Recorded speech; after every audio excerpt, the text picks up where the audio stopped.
Just a T10 4 light, some JDM or iJDM lights. I've used these on other vehicles in the past. These are cab clearance lights. Go out on the top of the cab. Again, it came with 5 of the little T10. Comes with a couple of gaskets. These go up underneath the bottom, and as you see, there's already quite a bit of gasket, so there's no reason to put 2. Scratch cellophane on it for shipping. I really appreciate the factory doing that. These are the type that lean in the front and screw down in the back. And what I mean by that is, if I pull up on the back side, you see that little nipple sticking out there in the very front? That goes into a groove, that cutout slot. So the light fixture here goes down at an angle, snaps in the front, and then fit right in the groove, and then put the screw in the back. 2 screws. One screw goes through the base, and the other screw will actually go through the lens, through the base, through your cab. Comes with some screws, some short and some long, because the short is for the front, that only goes through the base, and the long goes through the cover and the base for the back.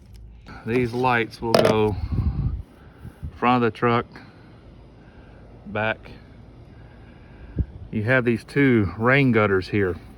What I did was, so you got this about 1 inch wide.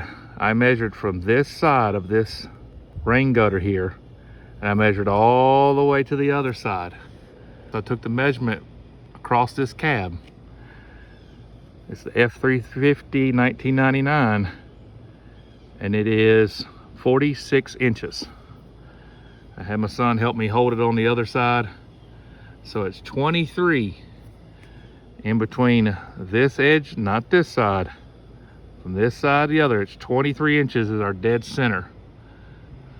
Rules are you can't be no less. If you have one in the center at 23, and I've taken the gasket off the bottom because I want to know how close to the front can I get them and they still sit flat.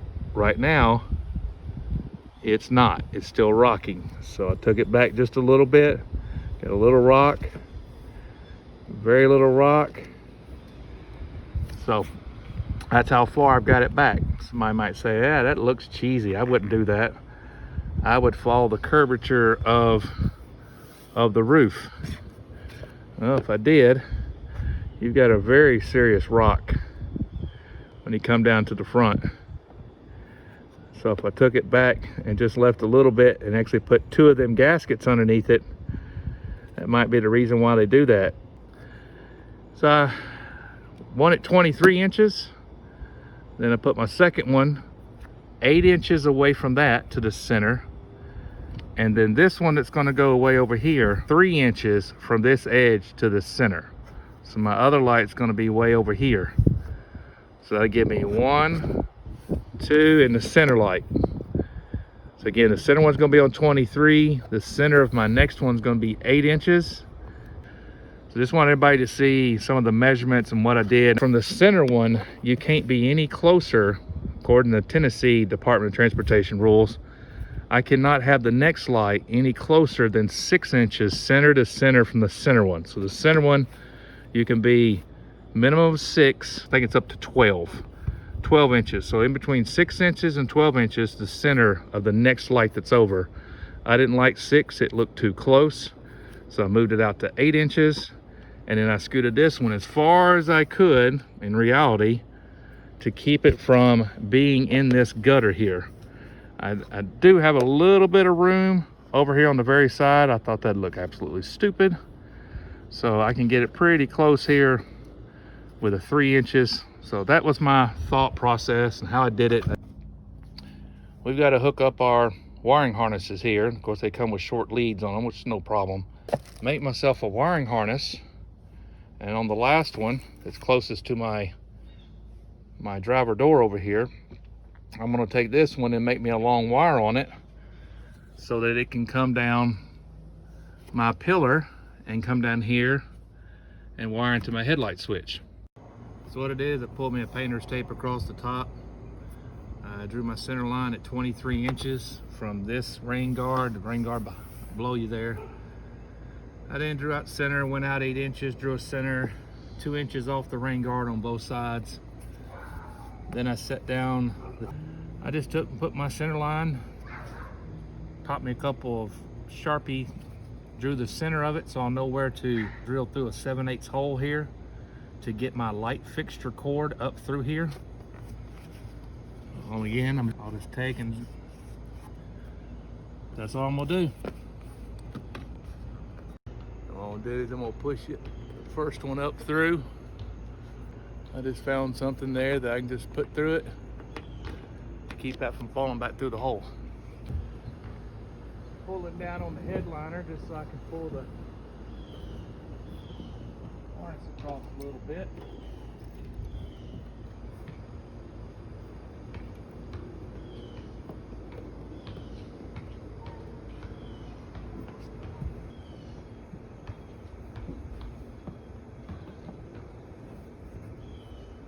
Pushing down on the, I got all of them pushed through.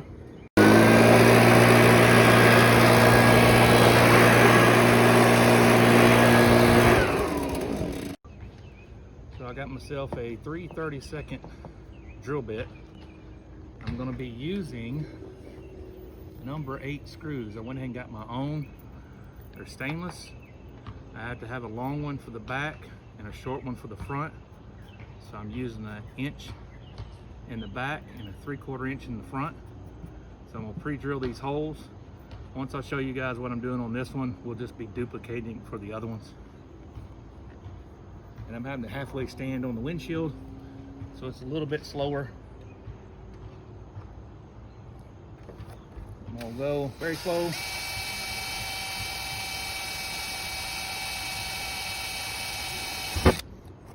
Have anybody inside holding the headliner down, but there's about that much gap with it actually up.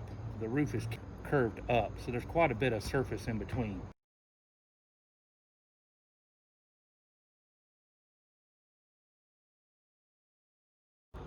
And somebody might ask and say, hey, why did you put something over here to hold this when you didn't have to do nothing for these? Well, this wire doesn't have a lot of weight on it. It's sitting on the headliner. This one has the long lead that's going to go down the pillar, down to the fuse block. There's all kind of pressure being pulled down on that wire. So if I hold this one, all the rest of them just lay up here by just force of the headliner. You'll see we've already got the other lights installed. We want to show you on the very last one here. Now this is the end of the harness. So I'm actually pulling on the main harness that's hooked to all the other lights are installed. I just wanted to show you.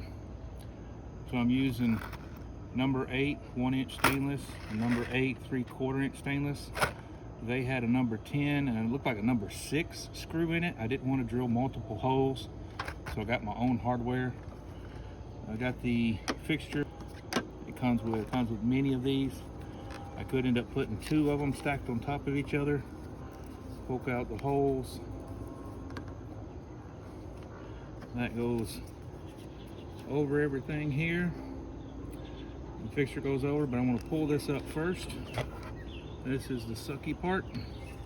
This is a rubber fixture, which is awesome instead of hard plastic. But you've got to work it through here. And you don't have a lot of slack on your wire.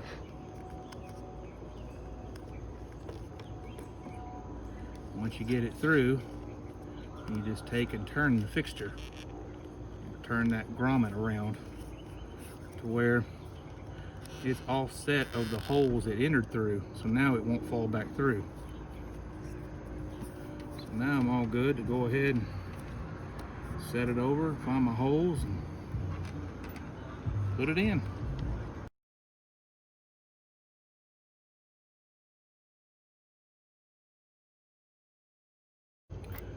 So you got to go ahead and put the light bulb in. I hope to God these are not polarity sensitive. I got the protective film. The little nipple pops in the front, pushes down on the back. The longer screw goes in the back. That's the reason why I had 2 screws sitting out here. I I think my pre-drill holes are a little too small.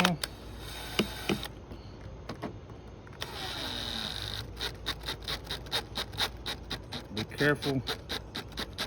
I barely cracked one of the lenses. That thing is on there tight. So there you are, installed.